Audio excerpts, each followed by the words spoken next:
सबको जय मसीह की।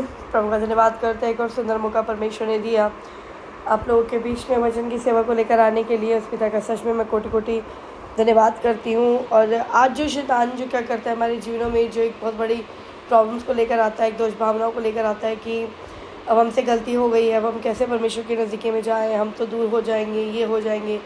तो इन सारी बातों को लेकर आज देखते हैं कि पिता का आत्मा हमसे क्या बात करता है। निकालें नीति वचन उसका 24 का 16 आयत से मैं पढ़ रही हूँ। क्योंकि धर्मी चाहे 7 बार गिरे तो भी उठ खड़ा होता है, परंतु दुष्ट लोग विपत्ति में गिर कर पड़े ही रहते हैं। आमीन।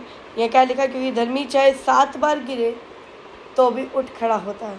यह 7 बार का मतलब क्या है? 7 बार का मतलब 1 2 3 4 5 6 7 नहीं, 7 एक कंप्लीट नंबर है। इन 7 दिनों में परमेश्वर ने पूरी सृष्टि का निर्माण किया था। 7 दिन, 1 to 7। उसके बाद 8वां दिन नहीं है, 7 पे कंप्लीट है। तो यानी कि उसने जब से हमें चुना तब से लेकर सृष्टि के अंत तक, या जब तक हमारी सांस है यहाँ पर, उसका प्रॉमिस है ये कि धर्मी जन अगर 7 बार गिरे, मतलब धर्मी जन जितनी बार भी गिरेगा उतनी बार वो परमेश्वर की ओर से उठाया जाएगा। वो गिरा ही नहीं रहेगा, वो परमेश्वर की ओर से उठाया जाएगा। उसको फिर दौड़ाने के लिए तैयार करेगा पिता कि उठ चल और भाग अपनी दौड़ में। क्योंकि कितनी बार होता है कि जब शैतान कहते ना जीवन में काम करता है और इन दोष भावनाओं को लाता है। ये चीज़ मैं अपने ही सराउंडिंग देखती हूँ कि कई लोगों के जीवन में जब शैतान काम कर रहा होता है तो उनके मुंह से ये बातें निकलनी शुरू हो जाती हैं कि नहीं, अब तो ये गलतियाँ हो गई है, अब मैं कैसे प्रभु के पास आऊँगी या आऊँगा, ये इतनी बड़ा गलती, ये इतना बड़ा सब कुछ हो गया। क्योंकि शैतान उनके कानों में ये फूंकता रहता है कि तूने ये काम कर दिया तो अब तू प्रभु से दूर हो जाए, ये हो जाएगा, अब ये गलती हो गई तो दूर हो जाएगा, ये हो गया तो वो दूर हो जाएगा। और हम उस चीज़ की बातों को सुनते हैं, रिसीव करते हैं और हम भी वही समझने लगते हैं कि हाँ यार, हमें तो ये काम नहीं करना चाहिए था, लेकिन ये काम तो हो गया। प्रभु तो हमें क्षमा कर, प्रभु तो हमें क्षमा कर, प्रभु तो हमें क्षमा कर, क्या होगा, कैसे होगा। बहुत भारी बोझों को शैतान ने हमारे कंधों पर, बहुत से लोगों के कंधों पर डाल दिए हैं। ये चीज़ों के लिए परमेश्वर ने हमें नहीं बनाया है। उसने कहा धर्मी जन 7 बार गिरेगा, मतलब जब जब गिरेंगे तब तब उठाए जाएंगे। जब गिरे और परमेश्वर की ओर निगाहें करें, पुकारे उस परमेश्वर को, वो उसी घड़ी उठा कर क्या करेगा? वो खड़ा कर देगा। वो गिरे ही नहीं रहने देगा। क्योंकि वचन में लिखा है ना कि एक दूध पिलाने वाली माँ तो तुम्हें छोड़ सकती है, लेकिन मैं तुम्हें कभी अनाथ नहीं छोड़ूंगा, मैं तुम्हें कभी नहीं भूलूंगा, ना मैं तुम्हें कभी त्यागूंगा। हमारे आत्मा भी गाते हैं कि एक माँ की तरह वो हमें शांति देता है ना। वो ना कभी हमें छोड़ने, ना कभी हमें त्यागने वाला परमेश्वर है। वो हर पल हर लम्हा हमें थामता है। वो कहता है ना, मैं तुझे कभी छोड़ूंगा, मैं तुझे कभी भी नहीं छोड़ूंगा, कभी भी। मैं फिर से बोलती हूँ, वो कहता है मैं तुझे कभी भी, कोई कंडीशन नहीं है उसके अंदर कि तूने पाप कर दिया तो मैं छोड़ दूंगा, तूने ये कर दिया तो मैं छोड़ दूंगा, तूने ऐसे किया तो मैं छोड़ दूंगा, या तूने मुझसे प्यार नहीं किया तो मैं छोड़ दूंगा, तूने गलत काम किया तो छोड़ दूंगा। नहीं, उसने बोला मैं तुझे कभी भी ना छोड़ूंगा और ना त्यागूंगा। तुम्हारी दूध पिलाने वाली माता तो तुम्हें छोड़ सकते, लेकिन मैं तुम्हें कभी अनाथ ना छोड़ूंगा, कभी भी। उसने कंडीशन अप्लाई नहीं करी प्रियो कि हम ऐसा करेंगे तो ही हमें अपने पास रखेगा, नहीं तो वो हमें छोड़ देगा।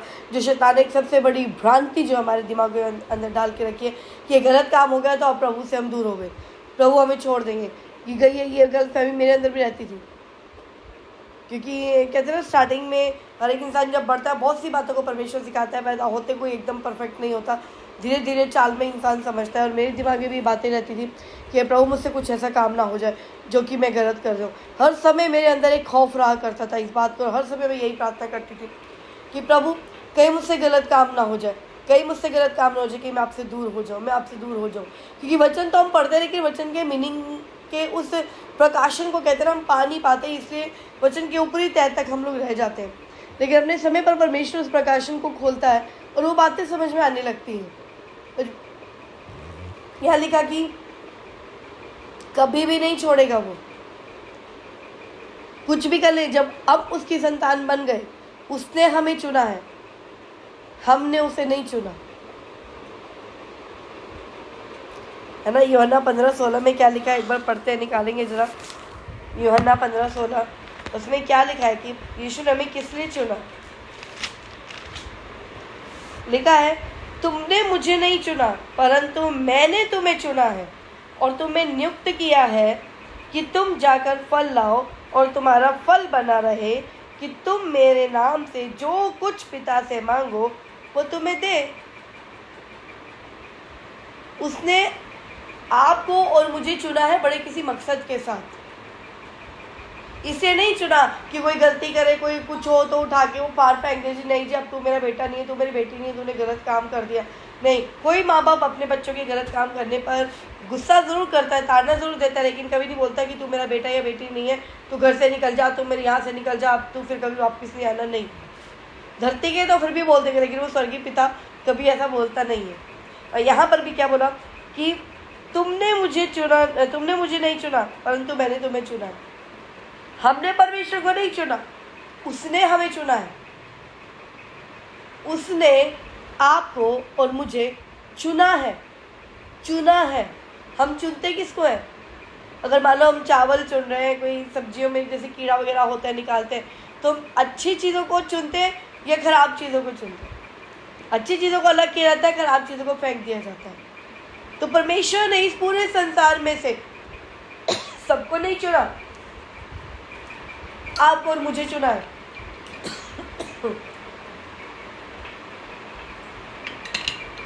कि हम उसकी संतान बने। और किस लिए चुना है? कहते हैं मैंने तुम्हें चुना है और नियुक्त किया है। कहते हैं मैंने तुम्हें चुना तो है ही, और साथ में क्या किया, तुम्हें नियुक्त किया है, तुम्हें अथॉरिटी दे दी है, तुम्हें एक पोजीशन दे दी है कि तुम जाकर बहुत से फल लेकर आओ, जिन फलों के लिए हम मांगते रहते हैं। यहाँ पर क्या लिखा है कि मैंने तुम्हें चुना है, तुम्हें नियुक्त किया है कि किस लिए, कि तुम जाकर फल लाओ। क्या बोला? तुम जाकर फल लाओ। नहीं बोला कि फलों के लिए हम परमेश्वर से मांगे, प्रभु तू हमें ये दे, तू हमें वो दे, हमारी अच्छी जॉब लग जाए, हमारे बच्चों का ये हो जाए, हम स्पिरिचुअल लाइफ में आगे बढ़े, प्रभु ये हो वो हो। उसने ये नहीं बोला कि तुम मुझसे आकर मांगो फल को। उसने बोला कि मैंने तुम्हें चुन लिया, तुम्हें नियुक्त किया है, मैंने तुम्हें अथॉरिटी दे दी है, तुम्हें पोजीशन दे दी है, वो सब चीज़, वो पावर तुम्हें दे दी है, वो तुम्हारे पास है। तुम जाओ और जाकर फल लाओ।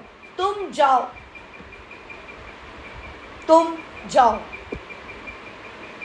और फल लाओ। यीशु मसीह ने क्रूस पर हमारे लिए सब कुछ कर दिया। उसने सारी आशीषें हमें दे दी हैं, सब कुछ हमें दे दिया है, हमें बस उसको रिसीव करना है। आप अगर फल मांगते हैं परमेश्वर से कि प्रभु मेरे बच्चे अच्छे लाइफस्टाइल में जिए, पिता मेरे बच्चों की अच्छी जॉब लग जाए, पिता ये हो जाए, पिता वो हो जाए, तो आपको क्या करना है?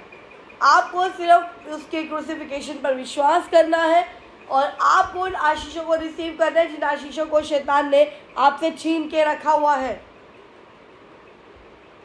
आशीषें प्रभु दे चुका है, हमें पता नहीं है, इसलिए शैतान ने उसके ऊपर कब्जा करके रखा है।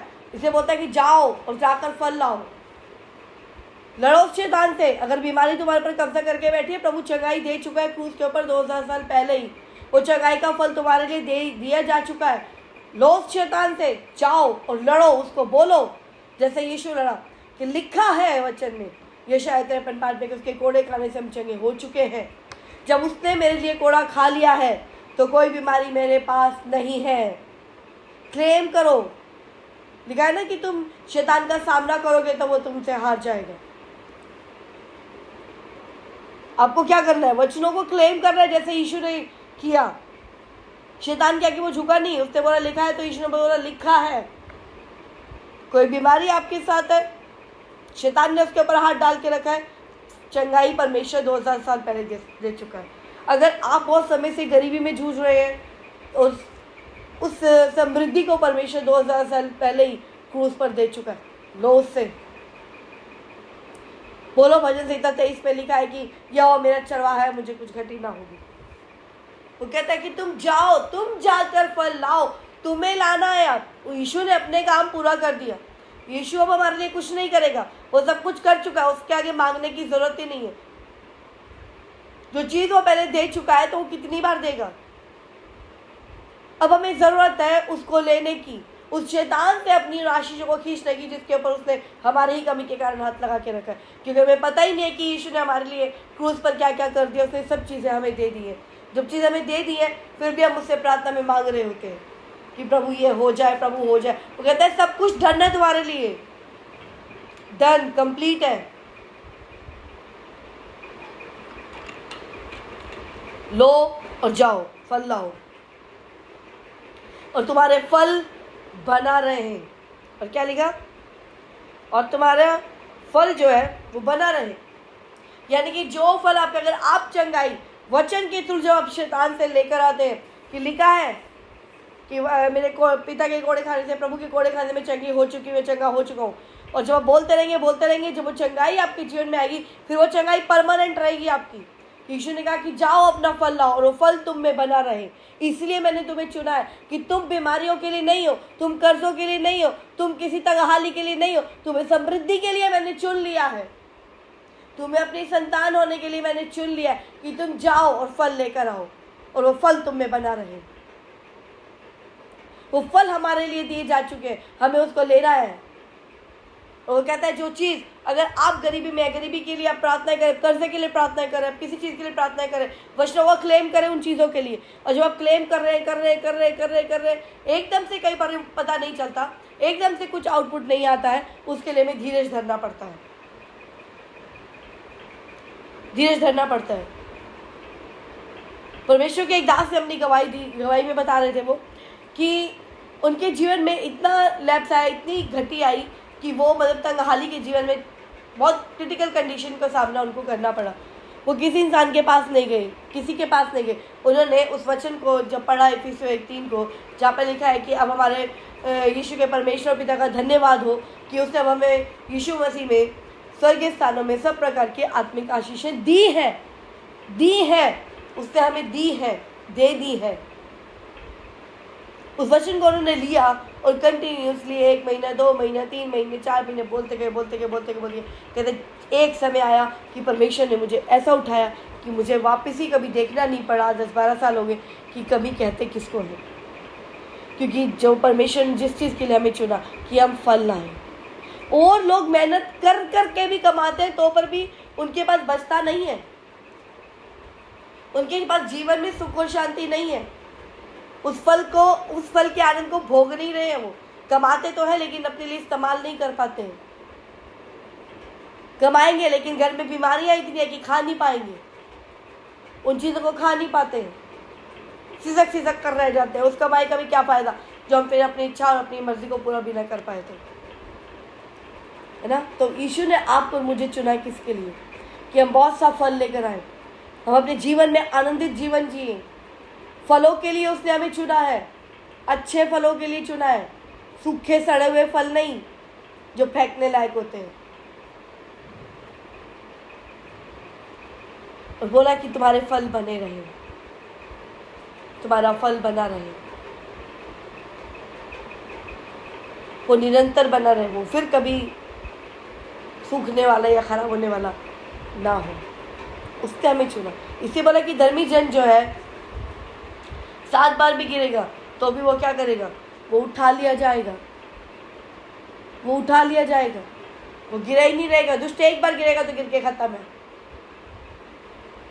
लेकिन प्रभु के बेटा और बेटी, उसके धर्मी जन 7 बार भी गिरेंगे तो भी उठा लिए जाएंगे। तो शैतान की इस बातों को आप पर हावी ना होने दे, जो बार बार बोलता है कि नहीं तुमने गलती कर दी तो अभी ऐसा हो जाएगा, तुमने ये पाप कर दिया तो प्रभु से दूर हो जाओगे, ऐसा कर दिया तुम उसके प्रभु वर्ग में शामिल नहीं हो सकते, तुम ये कर दिया तो तुम वो नहीं हो सकते। इन बातों पर ध्यान देने की ज़रूरत नहीं है, क्योंकि परमेश्वर ने ये इफिसियों 2:10 में लिखा है कि हम भले भले कामों के लिए सृजे गए हैं। एक बार निकालेंगे इफिसियों 2:10, उसमें क्या लिखा है कि परमेश्वर ने आखिर हमें चुना किस लिए। यहाँ पर लिखा है क्योंकि हम उसके बनाए हुए हैं और मसीह यीशु में हम उन भले कामों के लिए सृजे गए हैं जिन्हें परमेश्वर ने पहले से हमारे करने के लिए तैयार किया। क्या लिखा, क्योंकि हम उसके बनाए गए हैं और मसीह यीशु में उन भले कामों के लिए सृजे गए हैं। हमें परमेश्वर ने किसके लिए चुना है, भले कामों के लिए सृजा है। उसने हमें हमारी बनावट ही भले कामों के लिए की है, और उन कामों के लिए जो परमेश्वर ने पहले से ही हमारे लिए तैयार कर दिया। तो इस बात की चिंता करने की जरूरत नहीं है कि हम जो कर रहे हैं वो सही है या गलत है, क्योंकि गलत कामों के लिए उसने हमें सृजा ही नहीं है, बनाया ही नहीं है। इस वचन ने मेरे जीवन और मेरी सोच को भी बदल दिया है, क्योंकि पहले हर समय इस बात का ही डर लगा रहता था, कहीं बच्चों से गलत काम ना हो जाए, कहीं मुझसे गलत काम ना हो जाए, अगर लेट आ रहे हैं तो गलत थॉट्स दिमाग के अंदर डालना। लेकिन जब इस वचन को पढ़ा और समझा, प्रभु ने जब इस प्रकाशन को खोला कि हम किसी गलत काम के लिए सृजे ही नहीं गए हैं, तो गलत काम हो भी नहीं सकता, क्योंकि शैतान गलत बातों को दिमाग में डालता है, क्योंकि हम इन वचनों को पढ़ते लेकिन समझते नहीं हैं। जो इन बातों को समझ लेंगे तो हमारे सिर से बहुत भारी बोझ हट जाते हैं। सही गलत इन सब बातों की टेंशन ही खत्म हो जाती है, क्योंकि वचन में लिखा है कि हम उन कामों को करते हैं जिसको करने के लिए पिता ने पहले से तैयार किया हुआ है। इसलिए शैतान की किसी भी बातों पर ध्यान ना दे। इस बात का ध्यान रखें कि धर्मी जन गिरेगा तो उठाया जाएगा, और वो कभी ना छोड़ने कभी ना त्यागने वाला परमेश्वर कभी भी नहीं छोड़ेगा। वो कभी भी कितना गलत कर, पहली बात है गलत काम कर ही नहीं सकते, और गलत काम गलती से अगर हो भी जाएगा तो भी परमेश्वर उसको उठाकर वापस खड़ा करेगा और उसको छोड़ेगा नहीं। जो भेड़े यीशु के खत्ते में डाल दी गई, जो उसके बेटा और बेटी बन गए, वो उसको अपने साथ रखेगा हमेशा, और हम स्वर्गीय स्थानों में बिठाए जा चुके हैं उसके साथ। हमें और किसी बात की चिंता करने की जरूरत नहीं है। जब हम बोलते हैं नहीं हम तो गलत काम कर रहे हैं, हम अभी ऐसा नहीं कर सकते जी, हम अपने प्रभु भोज में कैसे शामिल हो, नहीं, हम उसके द्वारा पवित्र किए जा चुके हैं। हम उसके द्वारा एक ही बार लहू से उसके अपने लहू से हमें धो दिया है, शुद्ध और पवित्र कर दिया है। वो बार बार हमें दोषी नहीं देखता है। जब उसे पवित्र कर दिया हम उसके सामने पवित्र और निर्दोष हैं।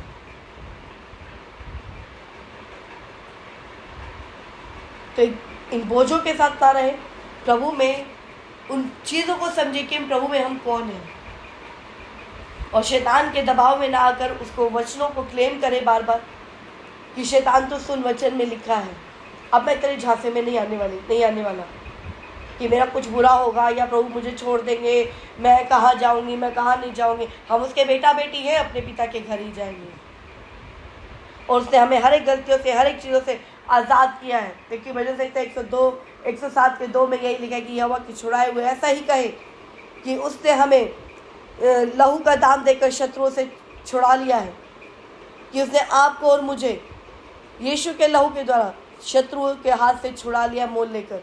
जब उसने हमें छुड़ा लिया है, कोई कर्जा हमें नहीं पकड़ सकता, कोई बीमारी हमें नहीं पकड़ सकती, कोई तंगाली हमें नहीं पकड़ सकती, कोई भी गरीबी हमें नहीं पकड़ सकती है, क्योंकि हम उसके लहू के द्वारा छुड़ाए जा चुके हैं। ये एक डिमोनिक स्पिरिट्स है जो पकड़ के रखती हैं, और इन चीज़ों से परमेश्वर ने हमें छुड़ा लिया।